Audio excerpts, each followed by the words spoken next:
Salam alaikum, Azul Felawen, j'espère que vous allez bien. Écoutez, moi ça va, je m'habitue à cette nouvelle vie, à cette liberté retrouvée, ou plutôt liberté conditionnelle.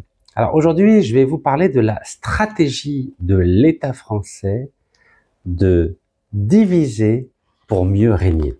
Et pour illustrer mon propos, je vais commenter ce dossier spécial qui a été préparé par le magazine français Challenge et qui s'appelle l'anti-Algérie, le Maroc. Alors c'est assez intéressant, donc il vient de paraître il y a quelques jours, c'était le 7 mai dernier, et on voit bien la stratégie à la fois de l'État français, des médias français, d'opposer désormais systématiquement l'Algérie et le Maroc, et bien sûr en mettant en avant le Maroc au détriment de l'Algérie. Alors, vous voyez en sous-titre, je vais vous dire ce qui a marqué. Il y a marqué le Paris de la France, l'Eldorado du business. Donc, le Maroc est considéré comme le pays sur lequel l'État français, les médias français, les entreprises françaises misent désormais. Et bien sûr, cela signifie que désormais aussi, l'État français, les médias français, les entreprises françaises ont décidé de ne plus faire de l'Algérie un partenaire d'avenir de Paris. Alors, il faut savoir que ce dossier préparé par ce magazine fait 18 pages. Oui, 18 pages, pas 4 pages, pas 5 pages, pas 6 pages, mais il fait 18 pages. Et encore, si on compte la page de couverture, plus la présentation qui figure à la page 18, voilà, ça fait 20 pages. Je ne sais pas si vous imaginez, 20 pages de dossiers pour faire la promotion du Maroc, pour faire la promotion du partenariat entre Paris et Rabat. Alors, une petite introduction par rapport au magazine Challenge. Bon, j'ai l'impression de faire sa pub, mais c'est simplement pour vous dire un peu qui est le fondateur du magazine Challenge dans les années 80. C'était un brillant journaliste que j'ai eu l'honneur de connaître, qui s'appelait Patrick Fauconnier.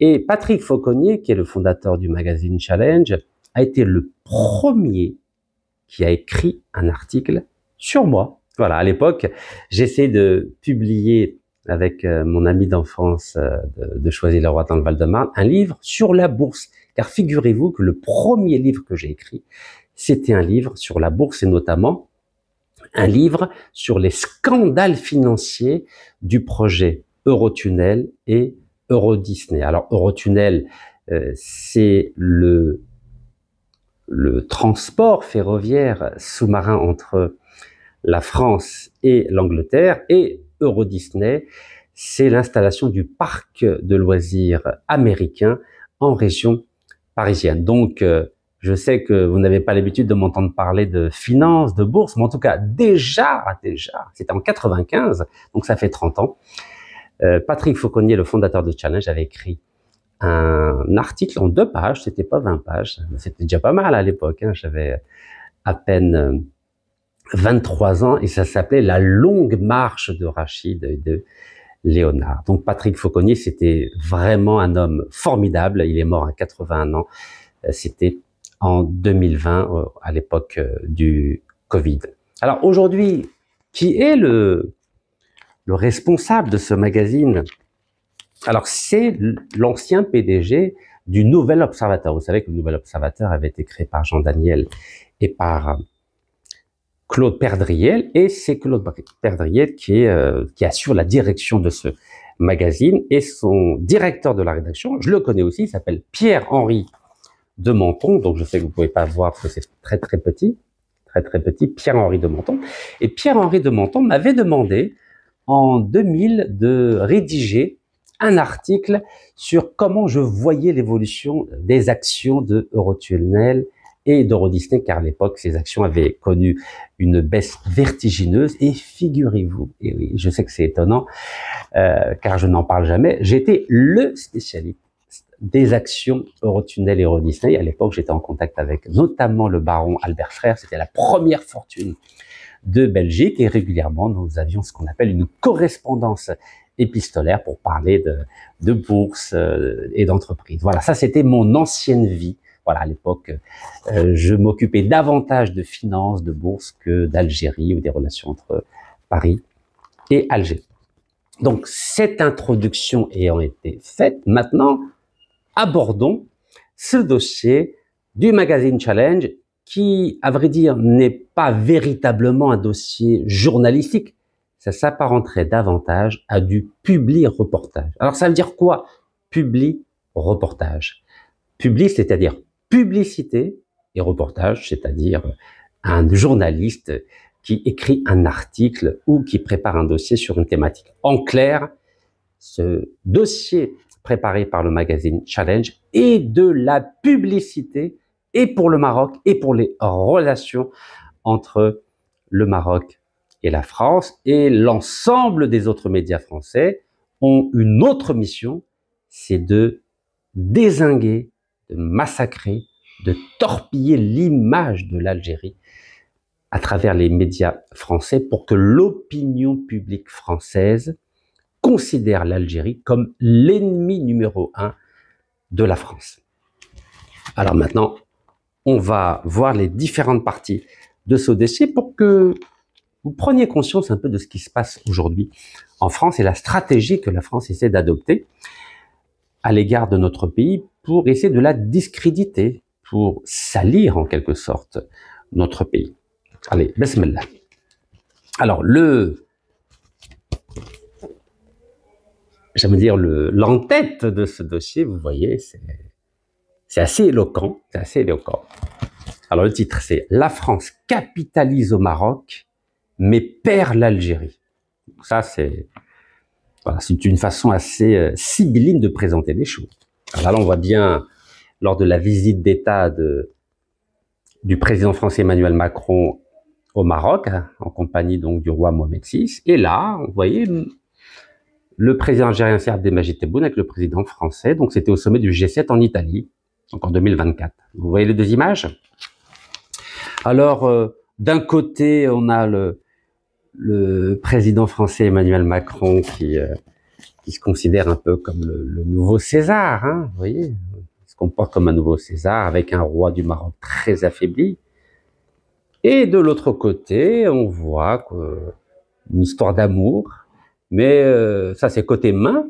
Et côté doigt, on voit bien que le président algérien donne un avertissement au président français, parce qu'à l'époque, à ce moment-là, au sommet du G7, le président français avait dit au président algérien qu'il allait reconnaître la marocanité du Sahara occidental. Donc on voit bien que le président algérien n'a pas l'air très content et disent-ils dans cet article, le président algérien aurait dit que la France ferait une énorme erreur en agissant de la sorte, en violation de la légalité internationale. Alors, comment ce magazine Challenge présente cette nouvelle histoire d'amour entre la France et le Maroc, au détriment de l'Algérie? Donc, il écrit « Paris a établi la relation avec Rabat en reconnaissant sa souveraineté sur le Sahara occidental, au détriment de celle avec Alger. » Donc, c'est une position qui est mûrement réfléchie et qui est assumée.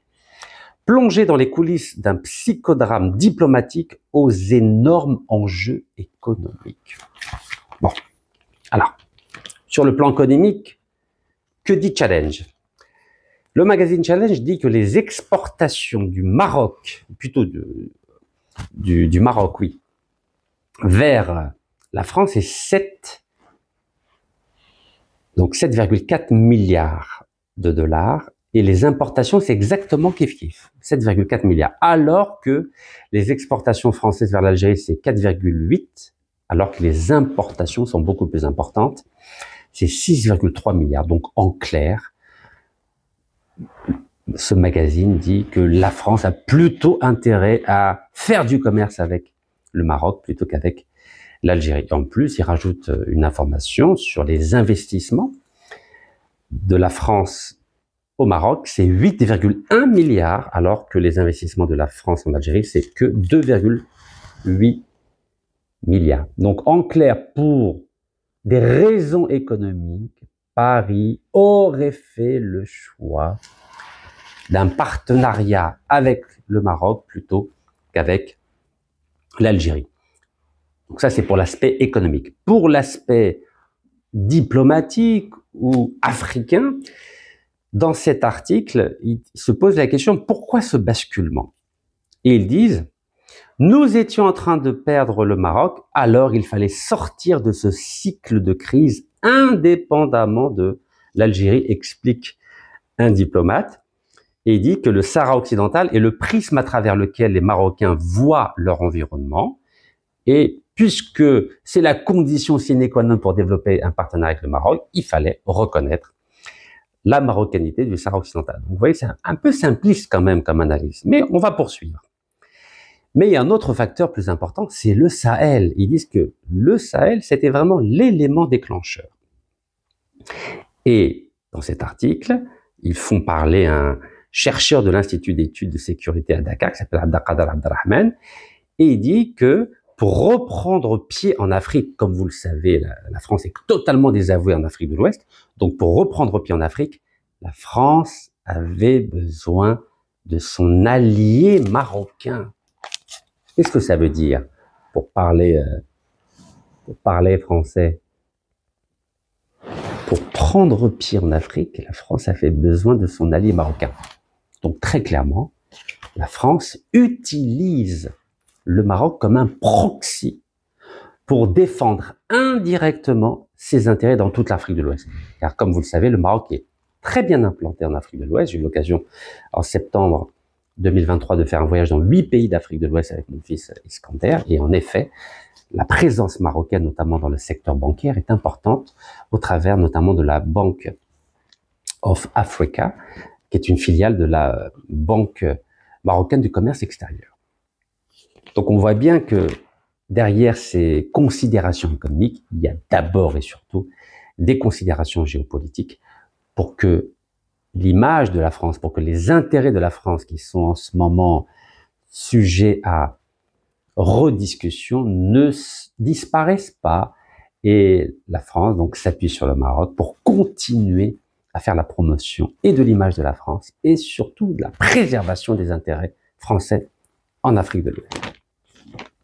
Alors bien sûr, le magazine Challenge ne parle jamais du fait que sous l'ère Bouteflika, Emmanuel Macron a obtenu 25 ans de gaz gratuit sur le site gazier de TFT et 25 années de pétrole gratuit sur le site pétrolier de Hassi Balkine. Ah oui, ça on n'en parle pas. Alors je précise pour ceux qui n'ont toujours pas compris que ces contrats-là étaient des reconductions de contrats. C'est-à-dire que l'entreprise Total avait déjà investi donc un certain nombre de milliards et qu'elle avait été récompensée en échange en obtenant un certain nombre de participations, un pourcentage de participation dans ces gisements.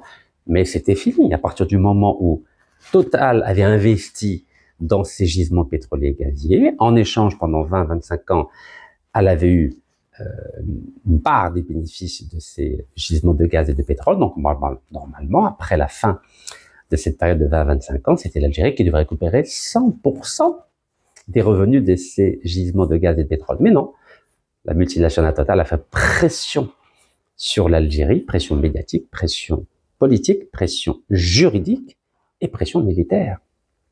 Et ça, évidemment, Challenge n'en parle pas. Et comme vous savez, notre ami Emmanuel Macron, qui n'est pas très loyal et qui n'est pas très respectueux des engagements qu'il prend avec ses interlocuteurs, sitôt obtenu le renouvellement de ces 2 contrats à TFT et Hassi Balkine, il a tourné la page de l'Algérie et maintenant il va s'occuper du Maroc avec d'autres considérations économiques et géopolitiques. Ceci étant dit, poursuivons. Alors, dans cet article, ils disent que l'Algérie considère que Retailleau est la bête noire de l'Algérie. Alors, je vous lis ce qui était écrit. Le ministre des Affaires étrangères est très faible vis-à-vis d'un ministre de l'Intérieur très fort.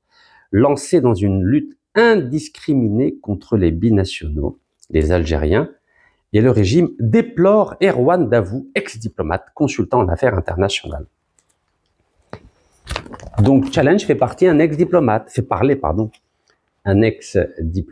en parlant du sieur Retailleau. Voilà, du sieur Retailleau, voilà, pardon, c'est ici. Voilà. Mais notre ami Bruno Retailleau,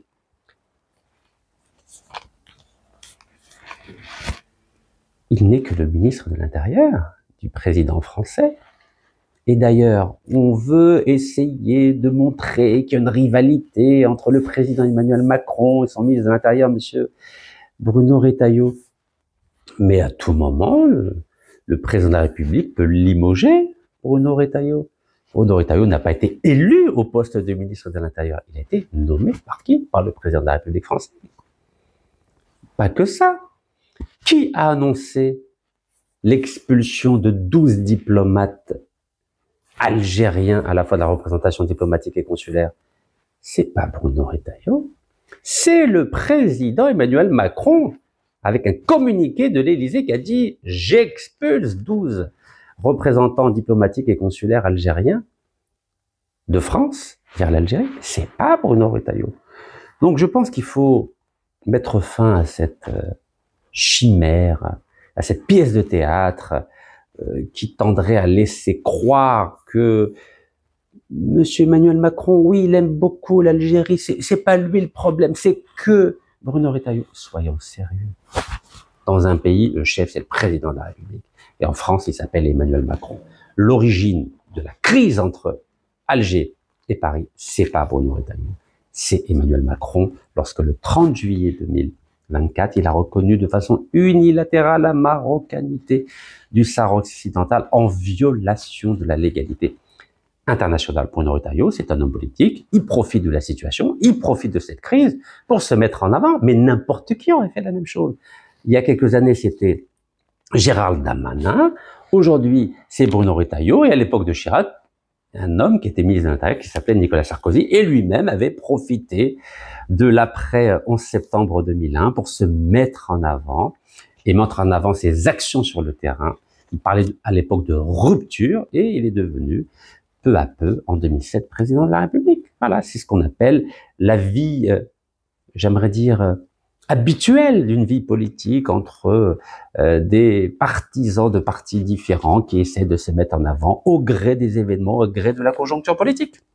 Donc, il y a un seul responsable à la crise entre Paris et Alger, c'est le président Emmanuel Macron, et c'est pas Bruno Retailleau qui a décidé de faire du Maroc son allié, qui a décidé de faire du Maroc le proxy de la France en Afrique de l'Ouest, c'est Emmanuel Macron.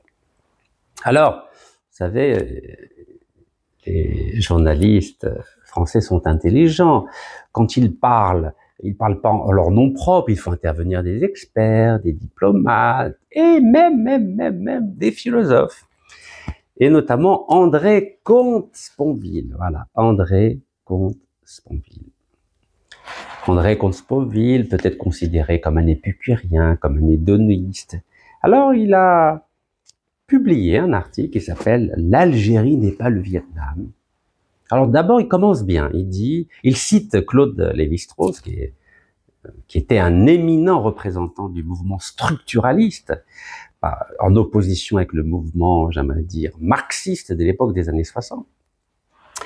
Et Claude Lévi-Strauss disait que le colonialisme fut le péché originel de l'Occident. Donc en clair, il dit que c'est vrai que l'Occident a péché en Afrique et en Asie avec le colonialisme, car la France a voulu imposer sa culture, sa domination, en utilisant non pas le droit, mais la force. Un peu comme la déclaration du 30 juillet 2024 d'Emmanuel Macron, qui a décidé de ne plus tenir compte du droit international en reconnaissant unilatéralement la marocanité du Sahara occidental. Cette déclaration, c'était une déclaration de guerre, un peu comme le colonialisme, avec une forme différente. Donc là, André Comte-Sponville commence bien, il dit oui, c'est vrai qu'on a quand même une responsabilité eu égard à la colonisation de l'Afrique, et il cite même Bugeaud en disant que la conquête de l'Algérie était extrêmement violente. En clair, il est en train de parler des enfumades notamment dans la région de Dahra, là où j'habite, à quelques kilomètres. Mais, en disant que l'Algérie n'est pas le Vietnam, il est en train de dire que finalement les Algériens sont des hystériques. Et texto, il parle bien d'hystérie. Hein. Il dit que le problème de l'Algérie, c'est qu'elle est hystérique. Il définit l'hystérie donc avec le vocabulaire psychanalytique de Sigmund Freud en disant que l'hystérie est une névrose dont les symptômes sont les résidus et les symboles de certains événements traumatiques, c'est-à-dire fort anciens ici. Ah, il est malin, Comte Sponville. Méfiez-vous des philosophes. Vous savez, en général, quand un philosophe commence à vous faire un compliment, c'est que juste derrière, c'est l'attaque chirurgicale ciblée. Et il dit que, contrairement aux Algériens, les Vietnamiens préfèrent bâtir leur avenir plutôt que de ressasser indéfiniment le passé. En clair, il reprend la fameuse terminologie d'Emmanuel Macron lorsqu'il parlait de rente mémorielle. En gros, ce que voudrait André Comte-Sponville, donc le philosophe français, d'habitude extrêmement sage, très calme, il veut jamais froisser qui que ce soit, il est en train de dire aux Algériens, bon, arrêtez de ressasser le passé. Oui, c'est vrai, nous avons commis des choses atroces pendant la colonisation et pendant la guerre d'Algérie. Il a quand même l'intelligence, ou plutôt l'honnêteté intellectuelle de dire que la France a eu beaucoup de mal à reconnaître que c'était une guerre. La France, à l'époque, préférait parler d'événements d'Algérie. Donc là, il est assez honnête. Mais il dit, ok, d'accord, je vous concède que la France a été méchante, mais arrêtez maintenant, arrêtez, voyons, arrêtez avec cette rente mémorielle, essayez plutôt de construire l'avenir. Mais j'aimerais répondre à notre ami André Comte-Sponville, mais les Algériens voudraient bien construire l'avenir, bâtir l'avenir, comme les Vietnamiens qui n'ont ni pétrole ni gaz, mais qui sont obligés de travailler durement, notamment dans le domaine du textile.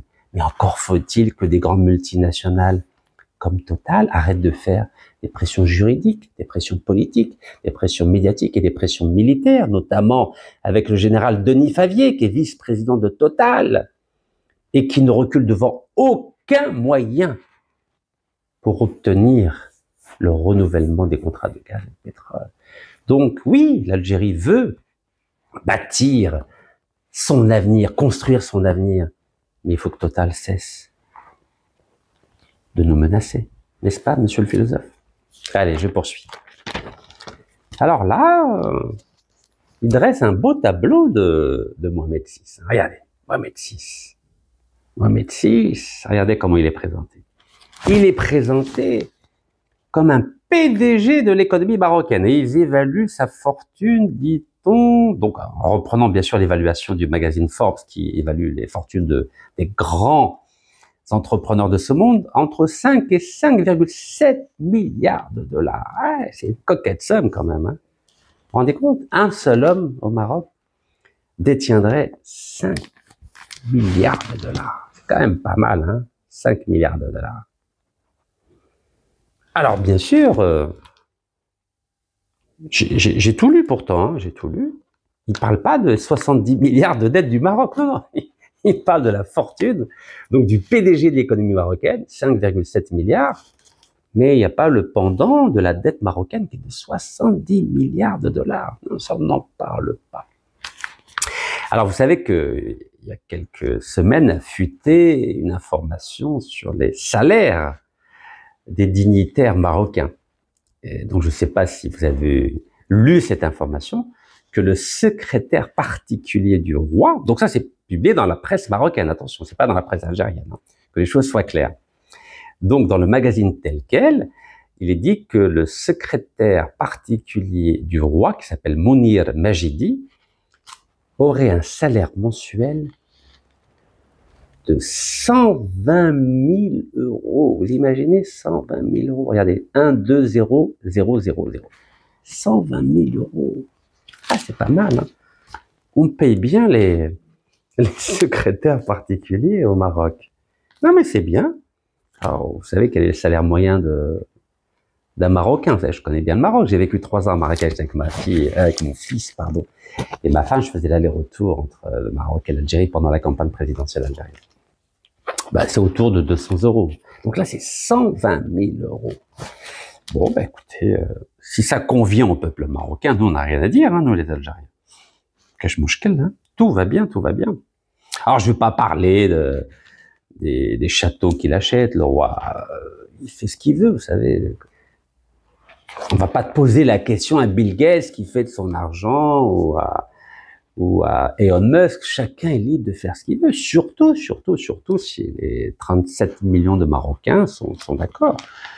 Comme diraient les inconnus, vous connaissez les inconnus, c'était 3 humoristes, ils disaient « Cela ne nous regarde pas ». Mais moi, ça me regarde à partir du moment où un magazine présente le Maroc comme l'anti-Algérie. Donc, je suis obligé d'en parler. Vous avez compris.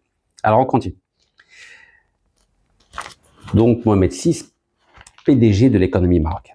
Alors là, il parle du port de Tanger Med. Alors, vous savez que j'ai publié, moi aussi, une vidéo sur Tanger Med. C'est incontestable, c'est une très belle réussite. Il faut le dire, il faut le signaler en rappelant que Tanger Med fait partie des 20 plus grands ports mondiaux avec plus de 10 millions de conteneurs par an. C'est une belle réussite, il faut le dire. Vous connaissez mon éthique politique. J'essaie d'être honnête. Donc, quelque chose est bien, je le dis. Quand quelque chose est mal, je le dis aussi. Donc oui, bravo pour Tanger Med. Il parle aussi des TGV. Donc, vous savez que la France est présente au Maroc, notamment au travers du TGV. C'est une belle réussite aussi, même si ça coûte cher. C'est très bien, il faut le dire aussi. Et il parle aussi des résultats des étudiants marocains dans les classes préparatoires. Et ils disent notamment que les étudiants marocains sont extrêmement bien placés, donc au niveau des grandes écoles, soit des écoles d'ingénieurs, notamment dans le domaine mathématique et scientifique. Et ils disent, par exemple, que 14 178 étudiants marocains sont dans les grandes écoles françaises. Donc ça, c'est très bien, il faut le dire. Ils sont vraiment brillants. C'est-à-dire que l'élite marocaine est vraiment brillante. Et ces 14 178 étudiants marocains constituent 21% des étudiants étrangers dans les écoles ingénieurs en France. Donc c'est absolument phénoménal. 21% des étrangers qui sont dans les grandes écoles françaises sont des Marocains. Donc chapeau. Donc c'est très très bien. Bravo. Et ils disent que le Maroc, c'est vraiment une fabrique des super matheux. Donc ça, c'est le côté positif. Il faut le signaler, c'est très bien. Mais, il y a toujours des petits mais. Il y a juste une petite ligne. Qu'est-ce qu'ils disent? Toute petite ligne, hein, regardez, toute petite ligne. Ils disent qu'il y a eu la mise en place de programmes d'urgence pour essayer de lutter contre le niveau des élèves dans le public qui est très faible. Et il parle notamment d'un alphabétisme qui touche encore 1/3 de la population. Donc c'est ici, regardez. Hop, voilà, 1/3 de la population. Voilà. 1/3 de la population. Donc c'est très bien de dire que l'école marocaine fabrique une élite performante, notamment lorsqu'elle les envoie dans les grandes écoles d'ingénieurs en France. Mais au prix de quoi? Au prix d'1/3 des Marocains qui sont analphabètes. Alors, là, je vais prendre 2 secondes. 2 secondes pour vous parler de la stratégie de M6, du roi Mohamed VI. La stratégie du Maroc au niveau de l'éducation nationale, c'est une stratégie pyramidale. C'est-à-dire que le Maroc ne cherche pas à former tout le peuple marocain, c'est-à-dire qu'il ne cherche pas à ce que tous les Marocains sachent lire et écrire. Non, ça, c'est pas important. La stratégie du Maroc a été de former une élite extrêmement performante que le Maroc envoie à l'étranger, afin de devenir, à leur retour au pays d'origine, les cadres du pays. Les cadres dans le domaine bancaire, fiscal, économique, universitaire, entrepreneurial, administratif.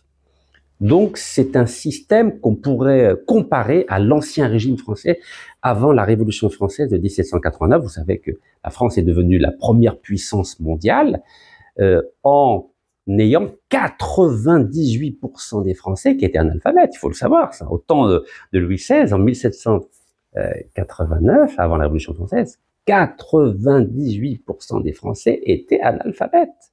Il n'y avait que 2% qui étaient alphabétisés, donc qui savaient lire et écrire, et qui faisaient partie de ce qu'on appelle l'élite. Vous savez, les Voltaire, les Descartes, les Pascal, etc.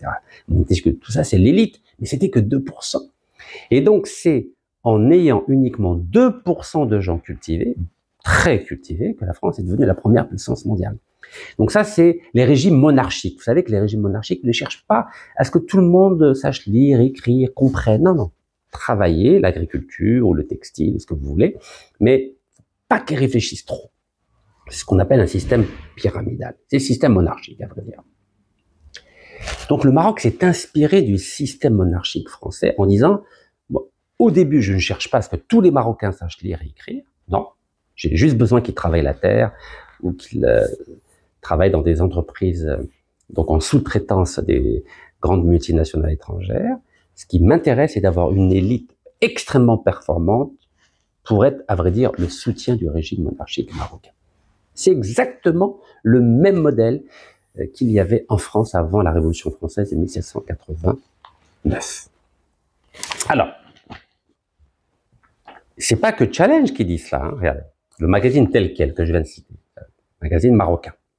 Alors, il date du 17 décembre 2024, donc ça fait pas longtemps, ça fait à peine 5-6 mois. Et il dit qu'un tiers des Marocains de plus de 15 ans sont analphabètes. Un tiers, vous imaginez? C'est 34,2% de la population. 34,2% de la population. Et ils disent qu'en tout, ça représente 9,2 millions de personnes. Donc sur 37 millions, 9,2 millions de Marocains ne savent pas lire, ne savent pas écrire. C'est-à-dire qu'ils peuvent pas lire des journaux, ils peuvent pas lire Facebook, ils peuvent pas lire TikTok, ils peuvent pas lire de livres, ils peuvent pas lire le Coran, ils peuvent... Vous imaginez? 9,2 millions de Marocains sont analphabètes. Et en 2004, donc c'était pas 37,2%, c'était 47,7%. Donc il y a quand même une avancée, il faut avouer. Mais il reste quand même 9,2 millions de personnes. Regardez, c'est pas moi qui le dis, hein, c'est tel quel. 9,2 millions de Marocains qui savent ni lire ni écrire. Alors, le Maroc a essayé quand même, en 2015 notamment, avec l'Agence nationale de lutte contre l'analphabétisme.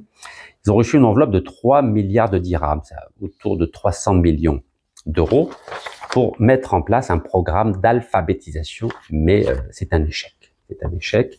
Au début, donc en 2015, ils avaient prévu que d'ici 2023, il y aurait plus d'analphabètes au Maroc, mais ça n'a pas marché, puisqu'ils ont préféré mettre de l'argent dans l'armement militaire plutôt que pour apprendre aux Marocains et aux Marocaines à lire et à écrire. Et maintenant, cette ambition de lutter complètement contre l'analphabétisme est reportée à 2029. Voilà, 2029. Voilà. C'est pas Rachid qui le dit, c'est pas la presse algérienne qui le dit, c'est le magazine marocain tel quel. Donc vous voyez, c'est une ligne sur 20 pages.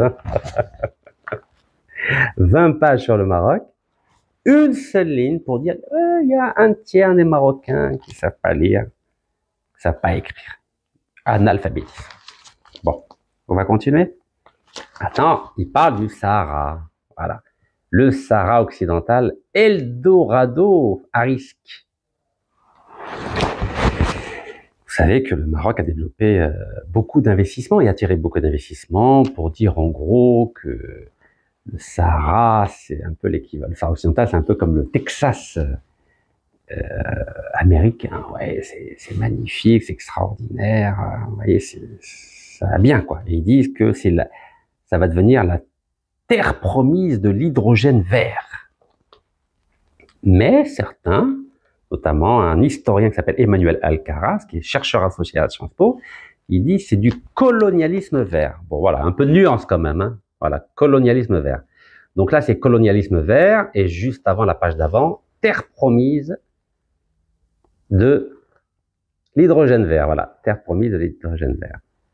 Voilà, un peu d'équilibrage. Vous savez que pour l'ONU, Sahara occidental n'appartient pas au Maroc. Hein. Donc je m'adresse à mes frères marocains. Attention, hein. Le Sahara occidental est occupé. Voilà, il est occupé sur le plan du langage diplomatique, il est occupé.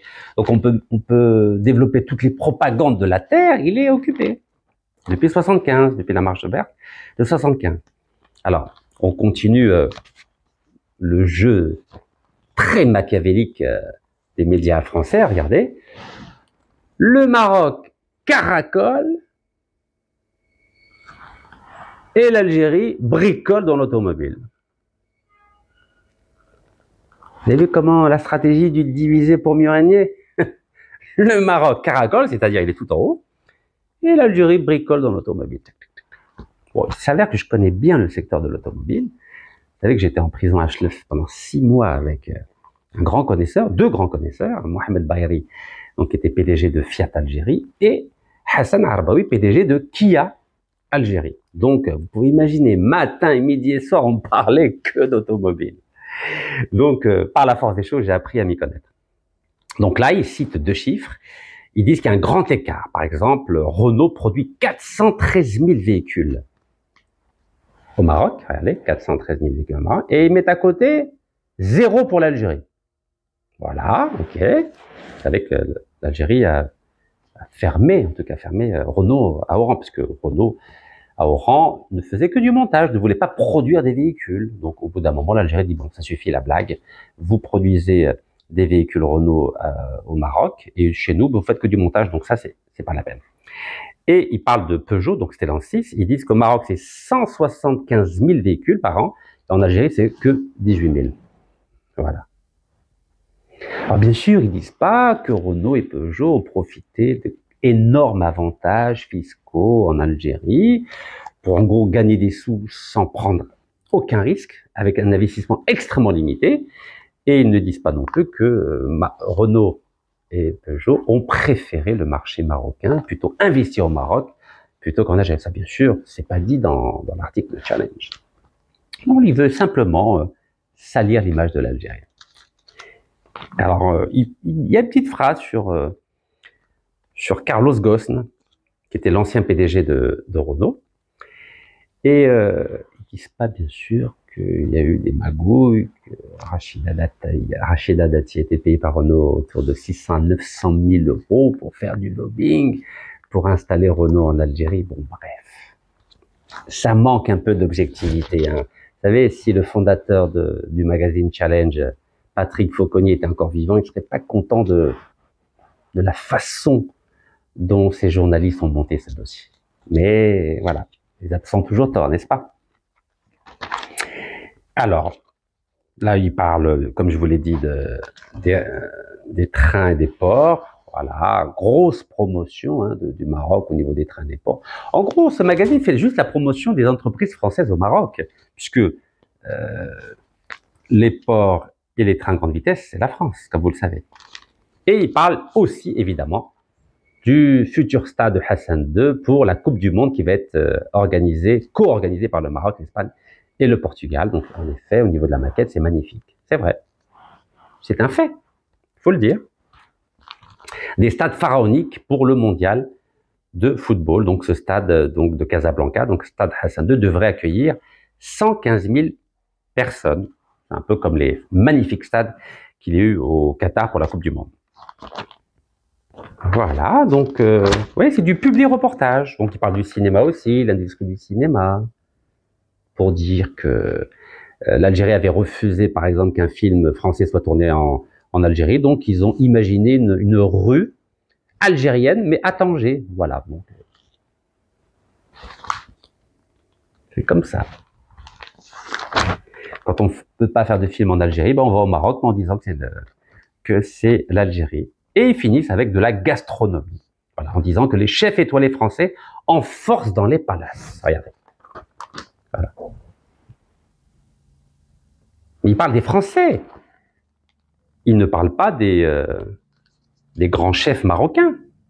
Incroyable quand même, hein. Voilà, il parle de Pierre Hermé à la Mamounia à Marrakech. Le chef pâtissier signe les desserts du palace et vend ses créations dans une boutique de maison. Pareil, Hélène Darroze et son équipe Royal Mansour de Marrakech, le palace, où un repas à la grande table de la chef française coûte entre 150 et 300 euros. Aïe, aïe, aïe. C'est entre un salaire et 2 salaires d'un ouvrier marocain. A multiplié son chiffre d'affaires par 4 en 15 ans. Bah, on peut imaginer, c'est pas les ouvriers marocains qui vont dans ces endroits.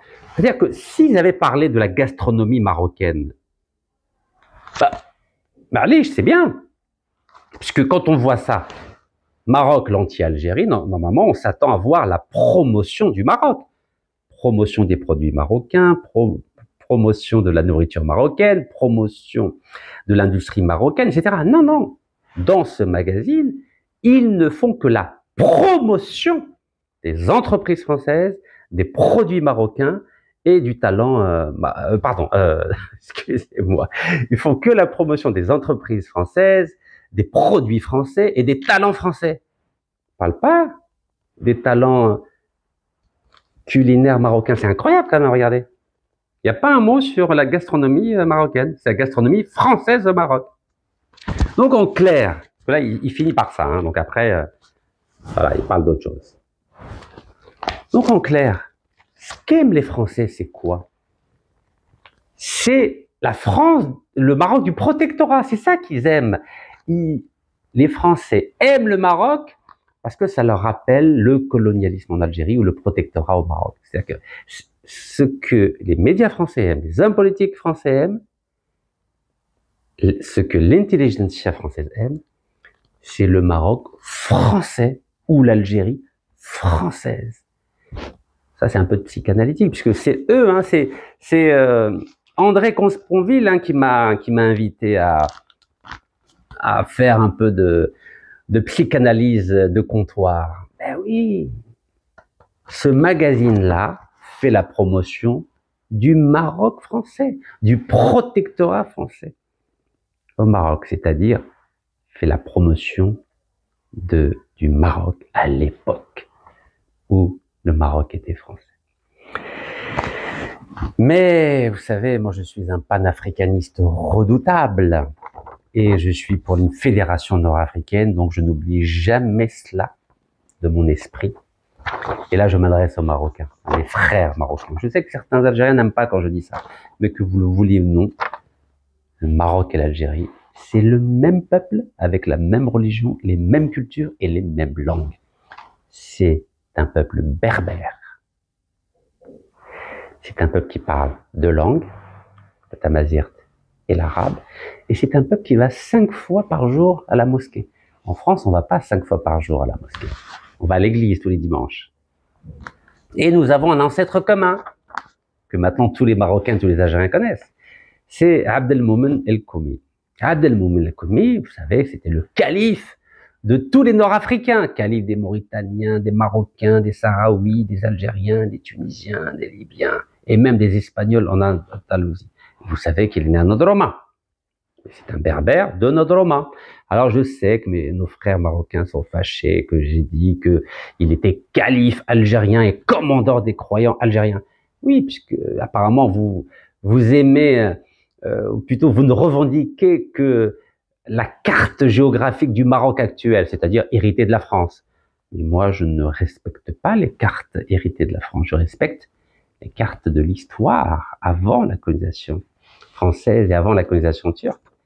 Et à cette époque, c'est bien un Algérien d'aujourd'hui, mais berbère de toujours, qui était non seulement le calife de tous les Nord-Africains, mais qui était aussi le commandeur de tous les croyants d'Afrique du Nord. Vous savez ce que ça veut dire, commandeur des croyants? C'est-à-dire que le prêche du vendredi se faisait en l'honneur et au nom du calife, commandeur des croyants, Abd el-Moumen el-Koumi, qui est né à Hadramawt, dans l'actuelle Algérie. Donc les Français ont beau essayer de diviser le Maroc, l'Algérie, avec la stratégie machiavélique de diviser pour mieux régner, l'histoire est là pour témoigner que nous sommes un même peuple, avec une même géographie et une même histoire. Et nous avons un ancêtre commun, c'est Abd el-Moumen el-Koumi, fondateur de la dynastie almohade, et à l'époque, il n'y avait pas de différence entre Algériens et Marocains. Et le fondateur de la dynastie des Mouahidines, donc des Almohades, travaillait main dans la main avec un Marocain du sud du Maroc qui s'appelait Ibn Tumalt. Ibn Tumalt, c'était le théologien, et Abd el-Moumen el-Koumi, c'était l'homme de guerre. Et à chaque fois que les Algériens et les Marocains ont travaillé ensemble, ça a fait des étincelles. Ils dominaient toute l'Afrique du Nord et tout le sud de l'Espagne. Mais à chaque fois qu'on a été divisé, ça a été la catastrophe. Barakallahu fikum. Tahiyya al-Jazair. Wallah yarham shuhada.